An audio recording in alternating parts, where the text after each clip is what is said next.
Hello again. So I just finished listening to The Hod King, which is book 3 in the Tower of Babel series by Josiah Bancroft. I am pronouncing it Babel, not Babel, because that's how the narrator pronounces it in the audiobook. So it's just, after listening to it for 3 books, it's stuck. There is a review for the first book on my website, so I'll link that below if you're interested in reading that. I'll start with some general thoughts and then move on to spoilers, which I'll mark in some way, whichever way is easiest when I go back to edit this. I don't have that much foresight right now to really figure that out.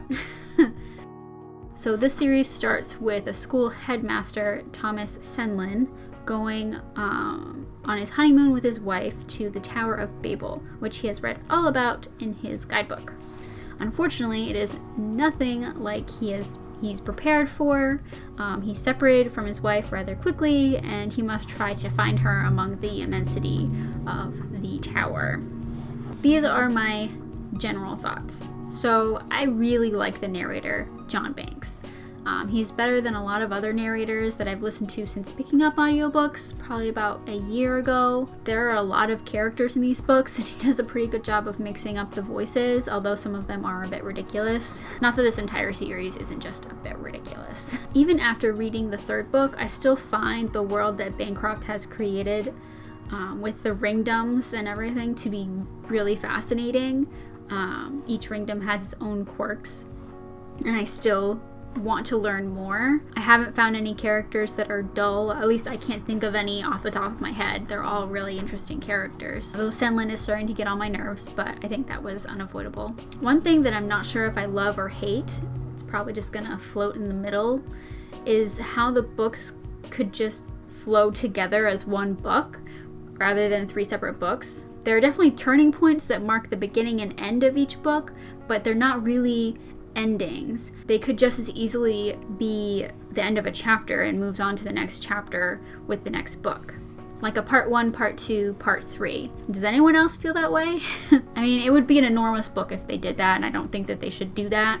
It's just an observation on my part. I think the thing that really distinguishes the 3 different books from each other is how Bancroft handles perspective in each one. He does it a little differently in each. In the first one, it's all Senlin's perspective, but he does it differently in the 2nd book, and then does it differently again in the 3rd book. I liked book 3, but not as much as the previous 2.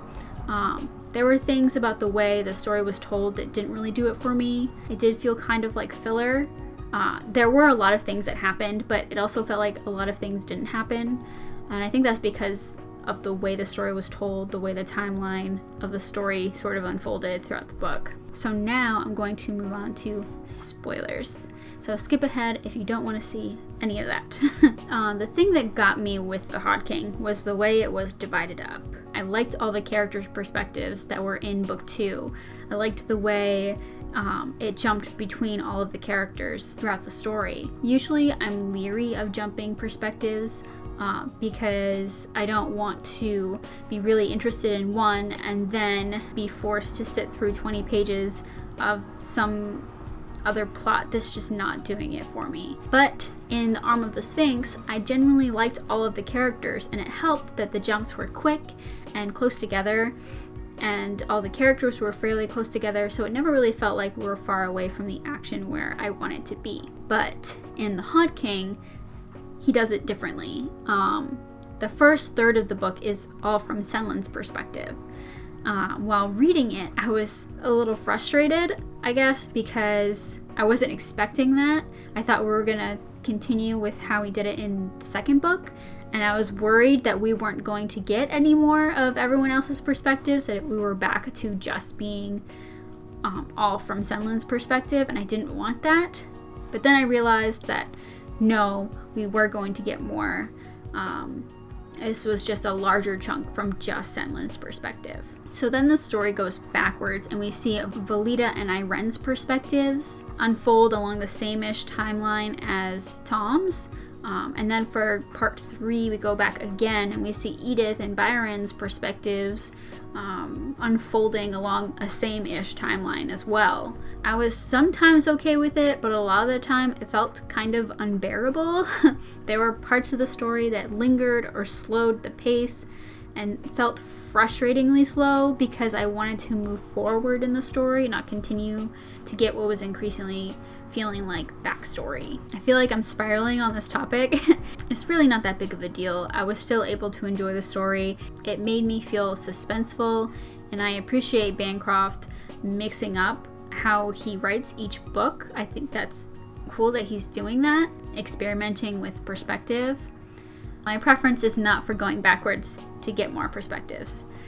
Moving on. At the end of the book, I think it would have been more impactful if Tom and his buddies going into the throne room hadn't immediately seen the big siege machine, because when Luke Mara reveals that the Hod King is not himself but is that big machine, that realization doesn't feel as intense because we already saw it. I feel like it would have felt more intense if that's when it had been revealed in person for the first time. Moving on again.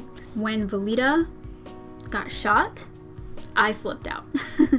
I think that contributed to why I didn't like the 3 parts perspectives, because we were left with Valida bleeding to death, probably already dead, with a bullet in her head and the state-of-the-art plunging to the ground. And then we go back to the beginning of the story to get Edith's perspective, and I was like, ugh, so frustrated. I also had a feeling the state of art could fly without a balloon, but that was a pretty awesome comeback, it coming back up. Anyway, Bancroft has something really good here. He has a lot of amazing characters. And you know it's good when you just want to see them interact because they are so good. That may be another reason why I liked the second book more than the third book, because we got to see the characters interact more. The crew was all together for the most part throughout the book.